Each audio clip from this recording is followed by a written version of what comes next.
Group theory का कुछ question शामिल है। तो आमतौर पर ये कंसीडर किया जाता है कि ग्रुप थ्योरी या एब्स्ट्रैक्ट अलजेब्रा जो है ये थोड़ा सा थ्योरेटिकल पार्ट है और इसको समझना मुश्किल है। तो हमने कुछ ग्राफ थ्योरी की डेफिनेशन लेके उनको अपने दो पर्टिकुलर ग्रुप्स, एक क्वाज़ी-डायहेड्रल ग्रुप्स हैं और दूसरा डाइसाइक्लिक ग्रुप्स, ये दो तरह के ग्रुप्स हैं जिनके ऊपर हमने अप्लाई किया है। आउटलाइन है प्रेजेंटेशन की, इसमें कुछ क्वेश्चन है बुनियादी basic definition regarding my talk is from group theory, then basic definition from graph theory related to my work. Then I have computed some topological properties of the graph of the given groups. Then I will give some literature review regarding my work, main results regarding the two groups which I have already discussed, quasi-diagonal groups and dicyclic groups have been given. I will give some conclusion and lastly some references. This is basically introduction.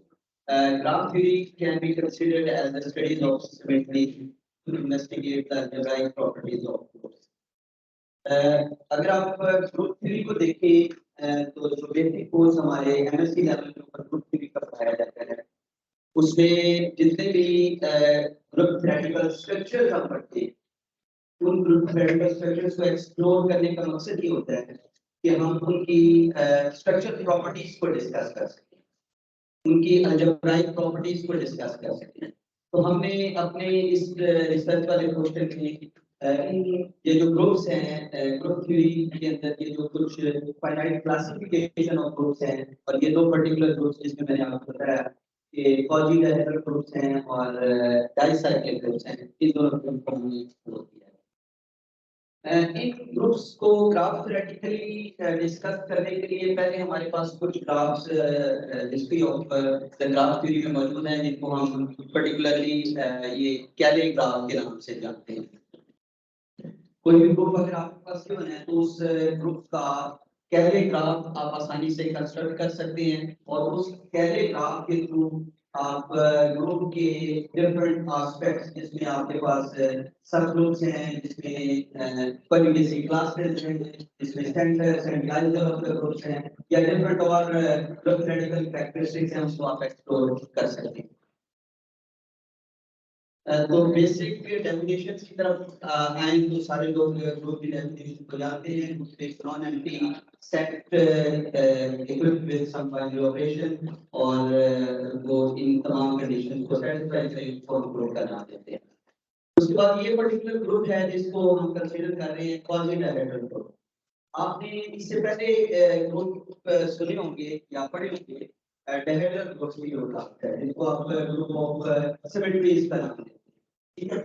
Group of symmetries basically अगर आप इसको देखें तो geometrical shapes की जो n bonds हैं उनकी possible symmetries का जो सेट है ऑब्जेक्ट्स जो आपके पास बनते हैं उनको हम ग्रुप के थ्रू जानने की कोशिश करते हैं। तो ये उसकी ही एक सब क्लास है जिसको हम क्वाज़ी-डायहेड्रल ग्रुप या इसका पर्टिकुलरली हम इसको उसी ग्रुप की तरह डायहेड्रल ग्रुप जो हम कंसीडर करते हैं उसी की तरह इसके भी दो जनरेटर हैं।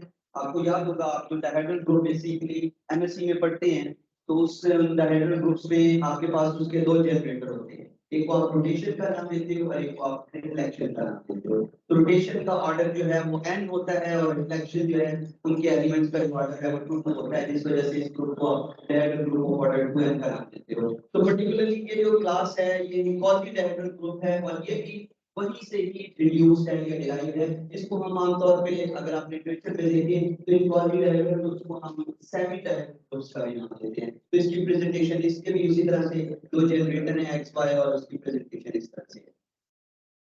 इसी तरह साइक्लिक ग्रुप्स आपने पढ़े होंगे छोटी क्लासेस के अंदर ग्रुप थ्योरी में। साइक्लिक ग्रुप जो होता है वो एक ऐसा ग्रुप है जो सिंगल एलिमेंट की मदद से जनरेट होता है। तो this is the dicyclic group which is generated by two elements x and y. This is finite non-abelian group और इसका ऑर्डर 4n होता है और इसकी प्रेजेंटेशन जो है वो इस तरह से हमारे पास है। इसी तरह क्वांटिटी बेसिक क्लासेस या कॉन्जुगेट एलिमेंट्स भी आपने बुनियादी ग्रुप थ्योरी के अंदर पढ़े होंगे। दो एलिमेंट अगर आप ग्रुप के अंदर से पकड़े, दो एलिमेंट एक दूसरे के कॉन्जुगेट तब कहलाएंगे अगर y इज इक्वल टू, ये जो डेफिनेशन आपके पास गिवन है, y एक एलिमेंट को हम g इनवर्स की मदद से लिख सकें। और यहाँ पे हमने अपने दोनों ग्रुप्स जो हैं जिसमें कॉन्जुगेटिव ग्रुप्स और डाइसाइक्लिक ग्रुप की नंबर ऑफ कॉन्जुगेसी क्लासेस भी कंप्यूट की है। This is basically the definition of graph, which you already know.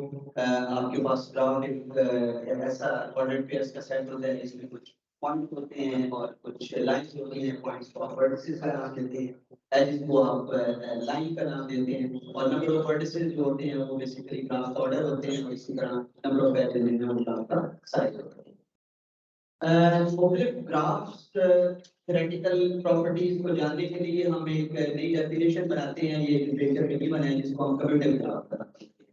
ठीक है, ये रेफरेंस में गिवन है आपके पास कि ग्रुप अगर थ्री लें और उनके आप कम्यूटेटिव ग्राफ बनाना चाहें तो कम्यूटेटिव ग्राफ को आप इस तरह से ड्रा कर सकते हैं कि सेट ऑफ वर्टिसेस दे दें और दो एलिमेंट्स जो हैं अगर वो कम्यूट करेंगे ग्रुप के अंदर तो उनके दरमियान हम एक एज लगा देंगे। इस तरह से हमारे पास एक ग्राफ बन जाएगा जिसको आप कम्यूटेटिव ग्राफ का नाम देते हैं। और अगर एलिमेंट्स कम्यूट नहीं करते तो फिर नॉन कम्यूटेटिव ग्राफ आपके पास हो जाएगा। जिस तरह से अभी ये किसी ग्रुप की बात कराते हैं।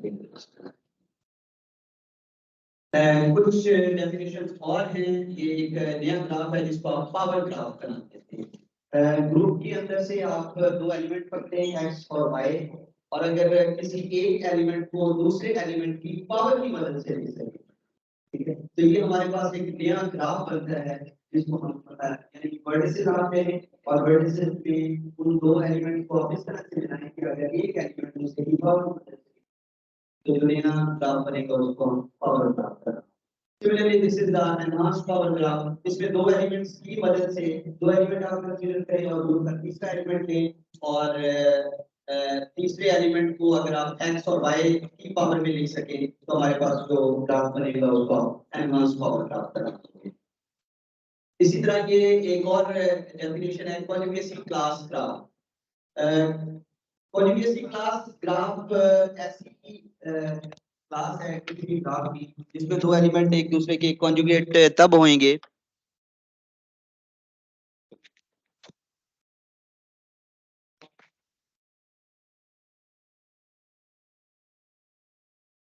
हेलो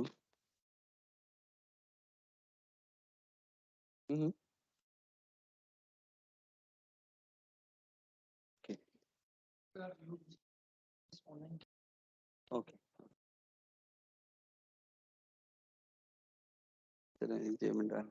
नॉट एन जी।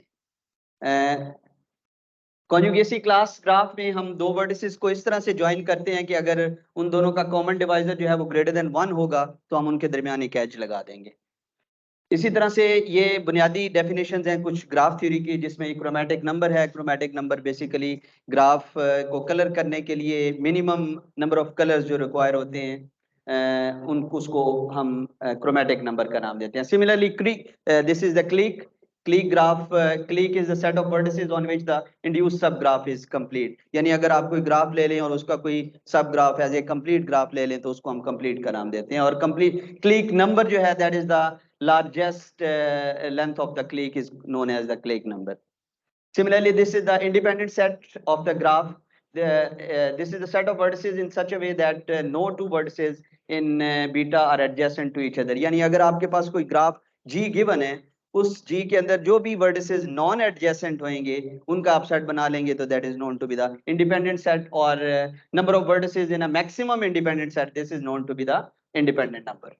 ठीक है, ये कुछ प्रॉपर्टीज हैं हमारे पास क्रोमैटिक नंबर और इंडिपेंडेंट सेट, और ये जो पीछे डेफिनेशंस दी हैं ये उनकी कुछ प्रॉपर्टीज हैं और उनका कुछ रिलेशन है। This is the dominating set. Dominating set for a graph G is a subset D of its vertices such that any vertex of G is either in D or a neighbor in D. और dominating number को हम कहते हैं this is the number of vertices in a smallest dominating set of G. This is the topological indices.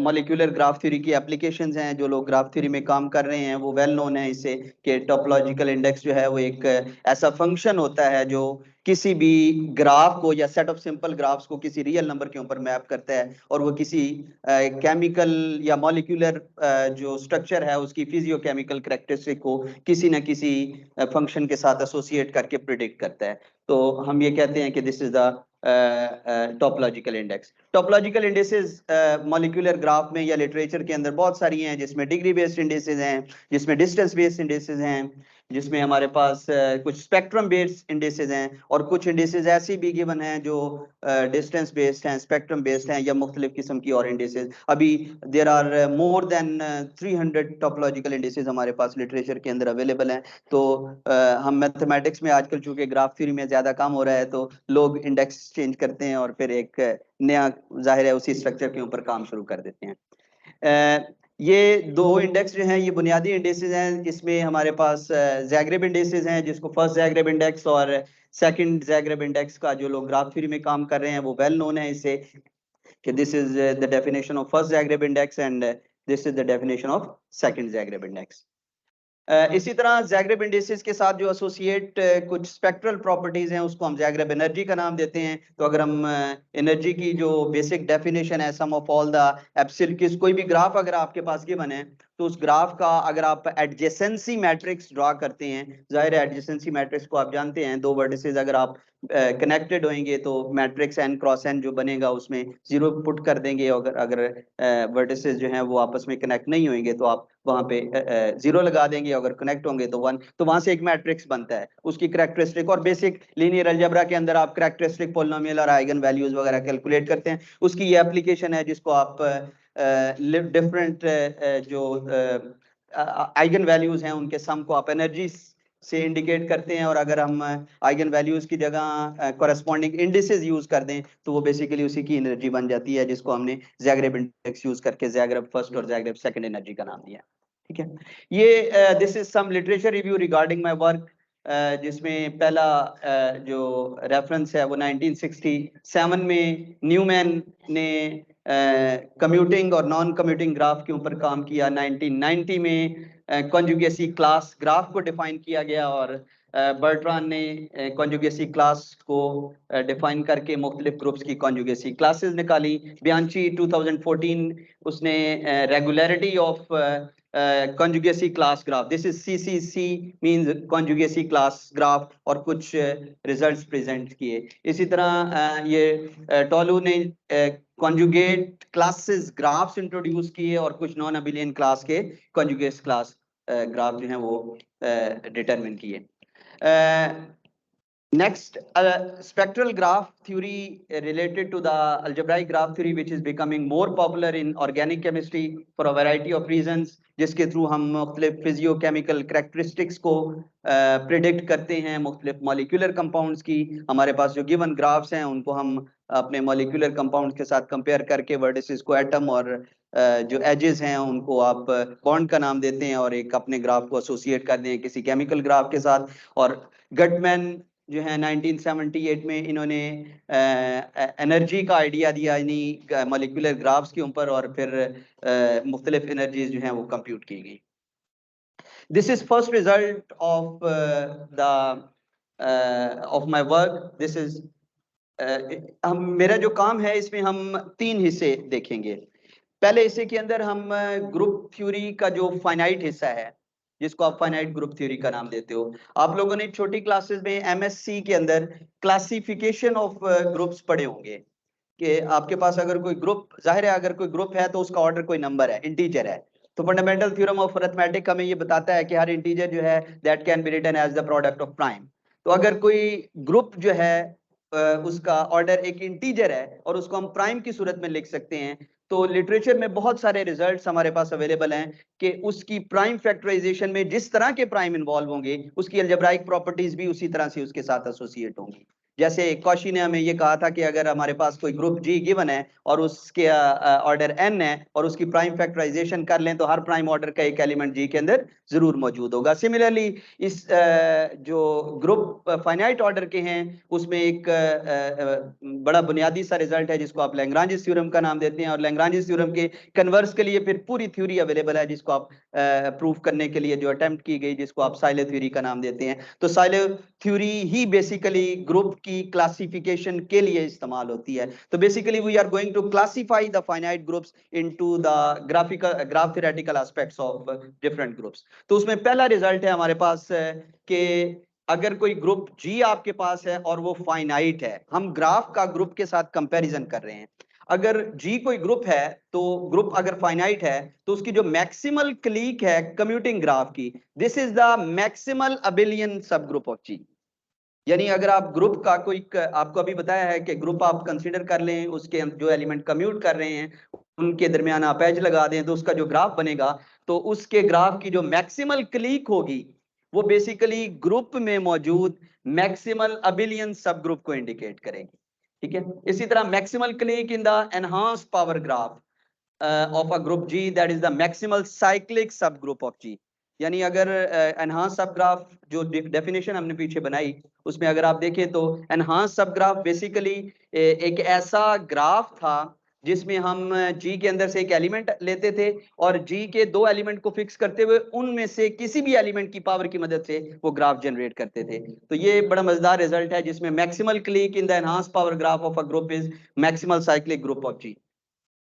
That is another result कि अगर आपके पास finite groups given है, पेयर ऑफ फाइनाइट ग्रुप्स, तो ये स्टेटमेंट्स जो हैं ये graph theoretical statements these are equivalents, जिसमें पहली पावर ग्राफ सारे आइसोमॉर्फिक होते हैं फाइनाइट ग्राफ्स के, उसमें डायरेक्ट प्रोडक्ट ऑफ ग्राफ्स जो हैं डायरेक्टेड पावर्स जो हैं ग्राफ्स की वो सारी इक्वल होती हैं, और एनहांस पावर ग्राफ्स जो हैं ये सारे ग्रुप थ्योरेटिकली आइसोमॉर्फिक होते हैं। दिस इज अनदर रिजल्ट कि जी अगर हमारे पास कोई फाइनाइट ग्रुप है तो जी का जो पावर ग्राफ बनेगा that is enhance power graph, G का जो पावर ग्राफ है वो अपने एनहांस पावर ग्राफ के इक्वल होएगा if and only if G contains no subgroup isomorphic to CP cross CQ. ये मैंने अभी आपको बताया कि जब आप ग्रुप की क्लासिफिकेशन करते हैं तो एन के ऑर्डर की क्लासिफिकेशन में जो नंबर प्राइम इन्वॉल्व होते हैं वो बेसिकली आपको बताते हैं कि ग्रुप की ग्रुप थ्योरेटिकल कैरेक्टरिस्टिक्स किस तरह से आप एक्सप्लोर कर रहे हैं। इसी तरह enhance power graph of G is equal to the commuting graph if and only if G contains no subgroup isomorphic to CP cross CP where P is the prime. And lastly, the power graph of G is equal to the commuting graph if and only if G contains no subgroup of no subgroup isomorphic to CP cross CQ. आपको याद होगा जो जब आपने classification की थी या जिन लोगों ने ग्रुप थ्योरी में क्लासिफिकेशन ऑफ ग्रुप्स पढ़े हैं तो वहां पे आपने एन की क्लासिफिकेशन में दो रिजल्ट बड़े बुनियादी बनाए थे कि अगर जी आपके पास कोई ग्रुप है तो ग्रुप का ऑर्डर अगर 2p है तो वो हमेशा आइसोमॉर्फिक होएगा डी डायहेड्रल ग्रुप के और क्रॉस डीपी के। ठीक है, इसी तरह आपके पास ये रिजल्ट्स जो हमने यहाँ पे कंस्ट्रक्ट किए हैं ये बिल्कुल उसी के पैरेलल कंस्ट्रक्ट किए हैं। ग्राफ डिफरेंट किस्म के कंस्ट्रक्ट किए हैं by the definition of power graphs, enhance power graphs, और जो तीसरी डेफिनेशन है हमारे पास उसके अंदर हमने कम्यूटिंग ग्राफ, इन तीनों डेफिनेशंस को यूज करते हुए ये रिजल्ट्स हमने डिड्यूस किए हैं। सिमिलरली जी अगर कोई फाइनाइट ग्रुप है तो उसका जो क्लिक नंबर है that is enhance power graph का जो क्लिक नंबर है that is the order of the largest cyclic subgroup of G. Similarly, maximal clique number of commuting graph is the order of the largest abelian subgroup of G, or clique number is the order of the largest subgroup of G whose inverse image in any central extension of G is abelian. This is the result regarding the quasi-dihedral groups कि अगर G अगर आपके पास semi dihedral group या quasi dihedral groups है तो उसकी number of कॉन्जुगेसी classes जो हैं या उनकी जो तादाद है वो बेसिकली 3 + 2n-2 आती है। सिमिलरली अगर G हमारे पास कोई क्वाजी डायहेड्रल ग्रुप है तो उसका क्रोमेटिक नंबर हमने कंप्यूट किया है वो इस तरह से होगा, उसका क्लीक नंबर इस तरह से होगा, उसका इंडिपेंडेंट नंबर इस तरह से होगा, और उसका जो क्रोमेटिक नंबर है वो इस तरह से होगा। सिमिलरली जी अगर कोई क्वाजी डायहेड्रल ग्रुप, ये सारी चूंकि प्रॉपर्टीज क्वाजी डायहेड्रल ग्रुप्स के हवाले से हैं तो क्वाजी डायहेड्रल ग्रुप्स के लिए जो कॉन्जुगेसी क्लास ग्राफ होएगी वो basically k raise to power 2 raise n minus 2 plus 1, यानी कंप्लीट ग्राफ जैसे ये कुछ उसी की क्लास में से ही कोई ना कोई ग्राफ बनेंगे आपके पास। इसी तरह जी अगर कोई क्वाजी डायहेड्रल ग्रुप्स है तो of order n greater than equal to 4 और उसकी कॉन्जुगेसी क्लास हमने बनाई है, तो उसका जो क्रोमेटिक नंबर, पीछे हमने क्वाजी डायहेड्रल ग्रुप की क्लास का कॉन्जुगेसी नंबर निकाला था, ये हमने उसकी कॉन्जुगेसी क्लास का क्रोमेटिक नंबर और उसका मैक्सिमल क्लीक नंबर, उसका इंडिपेंडेंट नंबर वगैरह हमने कंप्यूट किया है। इसी तरह जी अगर कोई क्वाजी डायहेड्रल ग्रुप है तो उसका जो स्पेक्ट्रा है वो हमारे पास इस तरह से spectra of the conjugacy class group of the quasi dihedral group is given by this, और सिमिलरली उसका लैप्लाशियन स्पेक्ट्रा जो है उसको हम इस तरह से इंडिकेट करते हैं। फर्स्ट ज़ैग्रेब स्पेक्ट्रा जो है वो कॉन्जुगेसी क्लास ग्राफ का वो ये होगा, और इसी तरह से अगर उस ग्राफ की इंडिसेस हम कंप्यूट करें तो फर्स्ट ज़ैग्रेब इंडेक्स जो है that is 2 raise to power 2n minus 2 होएगी।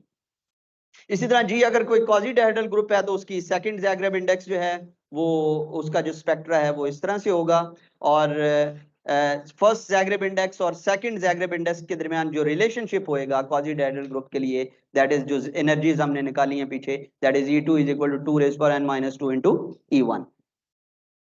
इसी तरह अगर कोई जी हमारे पास ग्रुप है क्वाजी डायहेड्रल ग्रुप और उसकी कॉन्जुगेसी क्लास ग्राफ हमारे पास गिवन है, तो उसका जो विनर इंडेक्स है वो इस तरह से निकालेंगे, और उसका जो फर्स्ट ज़ैग्रेब इंडेक्स की जो कॉन्जुगेसी ग्राफ है उसका रिजल्ट ये बनेगा।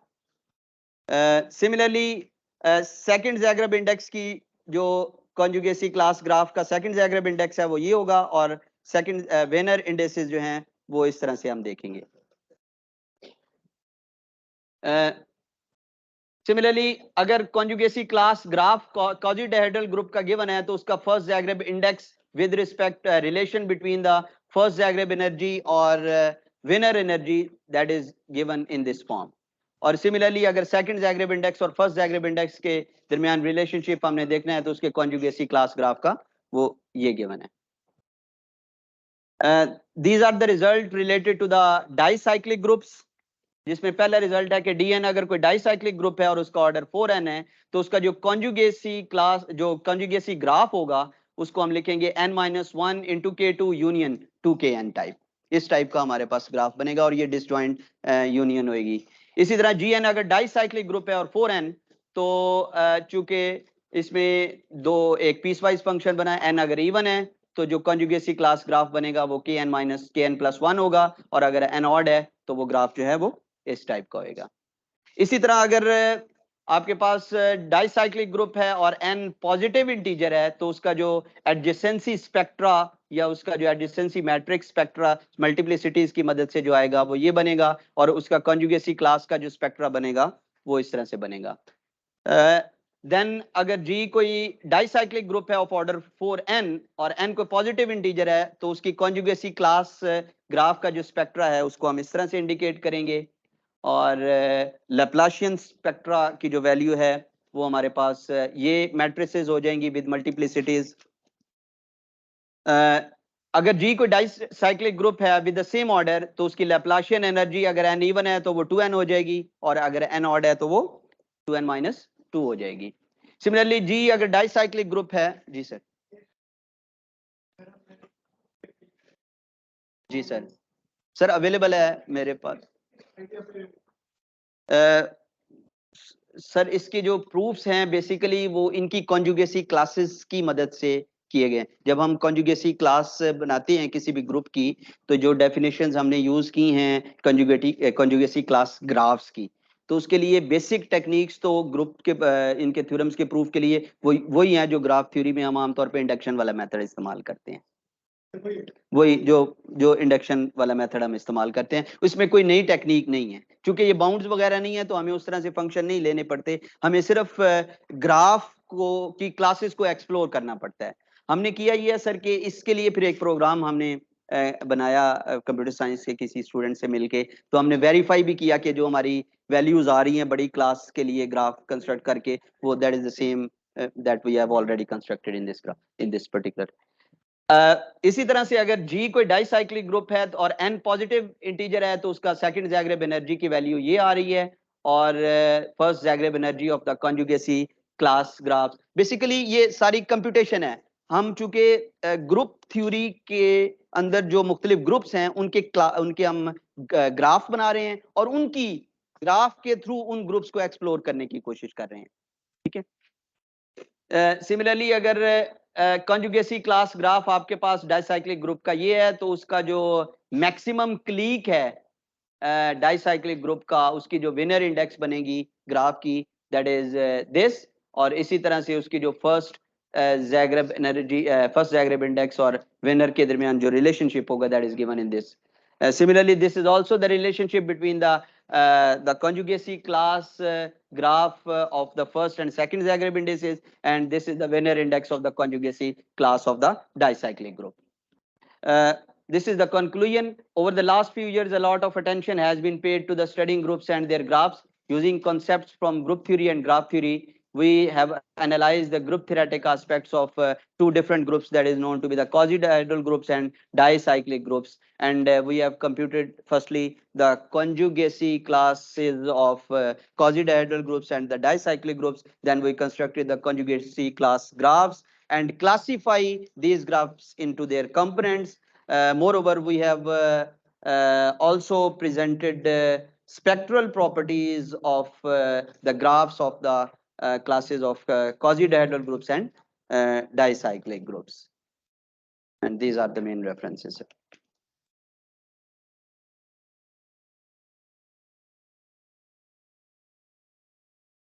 Thank you.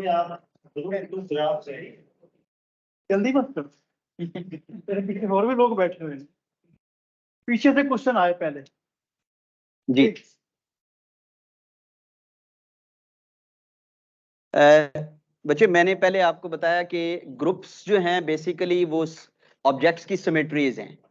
ठीक है, आप जो क्लास ऑफ डायहेड्रल ग्रुप्स बनाते हैं वो बेसिकली क्या है, आपके पास एन गॉन की जो पॉसिबल सिमेट्रीज हैं। आपके पास अगर D6 बनाएं तो उसका क्या मतलब है कि इक्विलेटरल ट्राइंगल की जो सिमेट्रीज हैं उसका सेट है। ठीक है, तो ये बेसिकली जो जितने भी अलजेब्राइक स्ट्रक्चर्स पड़े हुए हैं ये पर्टिकुलरली इसमें एक स्ट्रक्चर आपके पास ग्रुप है। इसको अगर थोड़ा सा और आगे चलें तो ग्रुप रिंग है, फिर फील्ड है, फिर एक्सटेंशंस हैं इसकी, फिर लैटिस थ्योरी है। तो ये हर स्ट्रक्चर की जो स्ट्रक्चरल प्रॉपर्टीज हैं ये कहीं ना कहीं जाके सिमिलर होती हैं। हमारे पास लिटरेचर की टर्मिनोलॉजीज का फर्क होता है। तो बेसिकली हम ऑब्जेक्ट की सिमेट्रीज को डिस्कस करते हैं अपने प्योर मैथमेटिक्स में, पर्टिकुलरली ग्रुप थ्योरी में। ओके जी सर। अभी हम एक दूसरे से सवाल कर रहे हैं, तो आप और मैं एसोसिएट हैं with respect to the speaker and the audience. ठीक है, तो हम दो वर्टिसेस हैं और हम एक दूसरे के साथ अटैच हैं with respect to the speaker and the audience. तो this is the application of the graph. ठीक है,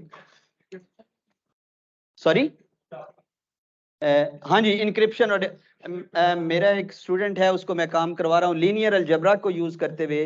हम जो है उसके मैट्रिसेस के जरिए से ग्राफ बनाते हैं और ग्राफ्स की टेक्निक्स को यूज करते हुए हम फिर डाटा को इनकोड या डिकोड कर सकते हैं। हाँ जी, आप से ग्राफ पे गए तो उन दो एलिमेंट्स के दरमियान एच बनेगा जो कम्यूट करें। जी बिल्कुल, ये सिर्फ एक ही टर्मिनोलॉजी आपने इस्तेमाल की है, इसके अलावा और भी हो सकती है, जैसे ग्रुप के अंदर डेफिनेशन तो बहुत ज्यादा। बिल्कुल ऐसे ही है। अभी आपने देखा होगा मैंने 3-4 डेफिनेशन सिर्फ बताई हैं। उसमें एक कम्यूटिंग ग्राफ बताया है, एक पावर ग्राफ बताया है, एक एनहांस पावर ग्राफ बताया है, तो एक डीप कम्यूटिंग ग्राफ, और बहुत सारी डेफिनेशन लिटरेचर के अंदर अवेलेबल है। तो अगर आप थोड़ा सा इसको ग्रुप्स को स्टडी करेंगे तो हर डेफिनेशन एक नए ग्राफ को बना देगी। ठीक है, रिसर्च के पीछे तो सिर्फ आइडिया ही होता है, आपने थोड़ा सा आइडिया को एक्सप्लोर करना होता है, उसके बाद आसानी से आप एक नया चैप्टर जो है वो लिख सकते हैं। मेन एस्पेक्ट में क्या बात है? जी। ग्रुप के अंदर वो एलिमेंट कर रहे हैं जो कम्यूनल बात है, ऐसे ही ग्रुप होते हैं कि एलिमेंट जी वो नॉन कम्यूटिंग ग्राफ।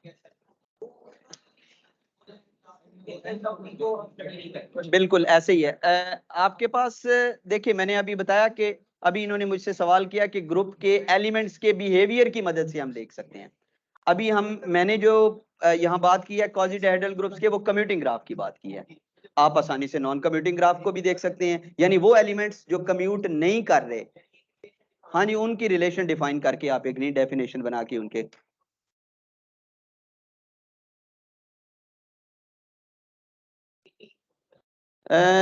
देखिए, ग्रुप को ग्राफ में कन्वर्ट करने के लिए लिटरेचर में मैंने बताया पहला आइडिया कैले ने दिया था। कैले ने पहला आइडिया दिया था 1878 में, और उसके बाद ये चल पड़ा। अब जो ग्राफ है बेसिकली वो डिपिक्ट करता है ग्रुप की रिप्रेजेंटेशन को। जैसे अगर आपने देखा होगा तो ग्रुप की लैटिस डायग्राम होती है, ठीक है। उसमें अगर आप ग्रुप के सब ग्रुप्स बनाएं तो आपको पता है नीचे एक छोटा सब ग्रुप पड़ा होता है और उसके बाद उसके बड़े सब ग्रुप्स पड़े, वो ग्राफ पूरे का पूरा एक ग्रुप को डिपिक्ट कर रहा होता है। तो हम कन्वर्सली या रेसिप्रोसिटी, हम दोनों तरफ से ग्रुप को ग्राफ्स की तरफ भी देख सकते हैं और ग्राफ के थ्रू हम ग्रुप थ्योरेटिकल कैरेक्टरिस्टिक्स को भी आसानी से जान सकते हैं।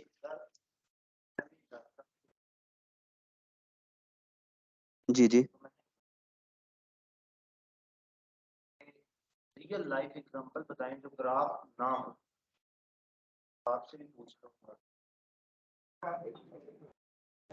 जहां तक मेरा ख्याल है कि ये जो आप बात कर रहे हैं, ये इस तरह की एप्लीकेशन, जैसे आप मुख्तलिफ स्ट्रक्चर बनाते हैं तो सेटों के अंदर नल सेट किया है, वैसे ही एक एम्प्टी ग्राफ अगर आप ले लें, ठीक है ना जी। दो तरह के ग्राफ हैं, एक को हम नल ग्राफ का नाम देते हैं और एक को हम एम्प्टी ग्राफ का नाम देते हैं।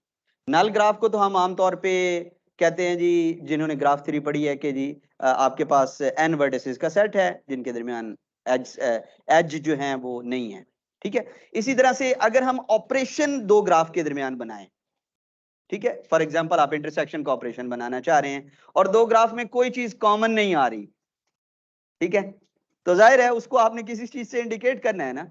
तो जब आप स्ट्रक्चर को देखते हैं तो स्ट्रक्चर के अंदर हर एक पैरामीटर को आइडेंटिफाई करने की कोशिश करते हैं। Last question. जी जी बच्चे, आपने पहले पूछ लिया। जी जी प्लीज, जी जी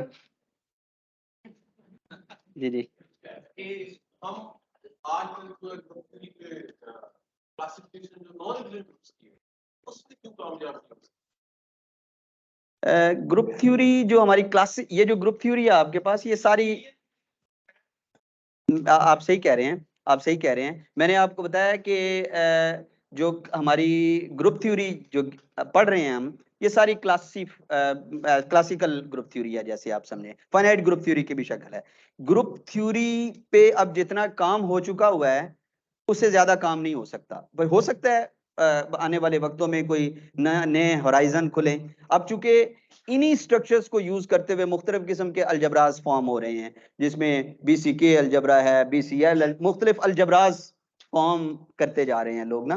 तो जो क्लासिफिकेशन है, हम कोशिश करते हैं कि ग्रुप में मौजूद जो प्रॉपर्टीज हैं उनको देखते हुए क्लासिफाई करें, ताकि जब हम ग्रुप को क्लासिफाई कर रहे हैं ना तो हमें कोई ना कोई उसकी अंडरस्टैंडिंग हो जाए, और दूसरा हमें कंफर्मेशन मिल जाए कि जो क्लासिफिकेशन हम कर रहे हैं वाकई वो क्लासिफिकेशन हमारी ठीक है।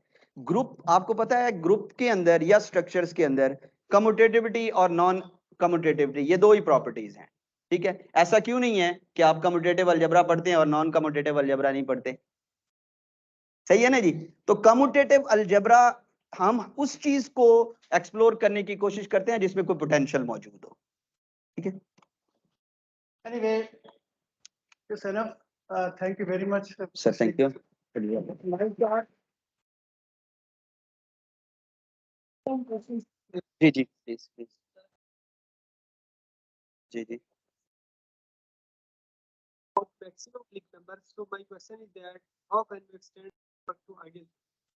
टू आइडियल थ्योरी, उसमें मेरा ख्याल है आप मोनोमियल वगैरह की तरफ शायद जाना चाह रहे हैं। तो वो अगर आप ग्रुप ये जो मुख्तलिफ किस्म के रिंग्स हैं इनके जीरो डिवाइजर्स ग्राफ्स बना सकें, ठीक है, तो उनके जीरो डिवाइजर्स ग्राफ की मदद से पॉसिबली आप उनके मुख्तलिफ ग्राफ थ्योरेटिकल करैक्टरिस्टिक्स को जान लें। Second question है कि what about the other types of group rather than quasi D? There are so many types. ये फाइनाइट ग्रुप की क्लासेस हैं। अगर आप देखें तो कुछ हमारे पास मोबियस ग्रुप्स हैं, फ्रैक्शनल लीनियर ट्रांसफॉर्मेशन के इन्फिनिट क्लासेस के ग्रुप्स हैं, ठीक है। कॉम्प्लेक्स ज्योमेट्रिकल ग्रुप्स हैं, कॉक्सटर ग्रुप्स हैं, ठीक है। मुख्तलिफ किस्म के ग्रुप्स हैं। अगर आप देखें तो हम इंटरेस्टेड इसलिए फाइनाइट ग्रुप में ग्रुप थ्योरी में या फाइनाइट ग्रुप्स को एक्सप्लोर करने में होते हैं ताकि हम ग्रुप की स्ट्रक्चरल प्रॉपर्टीज को आसानी से जान सकें। Is there any spectrum we can find of non-cyclic group? Non cyclic group के लिए बिल्कुल कर सकते हैं। वो फिर अगर आप ग्राफ थ्योरी में देखें तो वो मेरा ख्याल है शायद ट्री की कोई क्लास हो जाएगी, ठीक है। नॉन साइक्लिक ग्रुप जैसे अगर आप देखें तो मैंने ये जो बुनियादी ये जो रिजल्ट शुरू में दिए हैं जब क्लासिफिकेशन के, अगर आप देखें तो सर जस्ट मैंने सर ये जी सर इसके अपने क्वेश्चन है वैसे। अच्छा ओके ओके ओके। तो यहाँ पे देखें ये हमने ये जो रिजल्ट दिए हैं पावर ग्राफ और एनहांस पावर ग्राफ्स के, इनकी मदद से हमने ये बात की है कि अगर जी जो है वो इस तरह के मैक्सिमल सब ग्रुप या नॉन साइक्लिक सब ग्रुप कंटेन करेगा तो उसके लिए शर्तें हम बना सकते हैं। सही, thank you very much sir, thank you.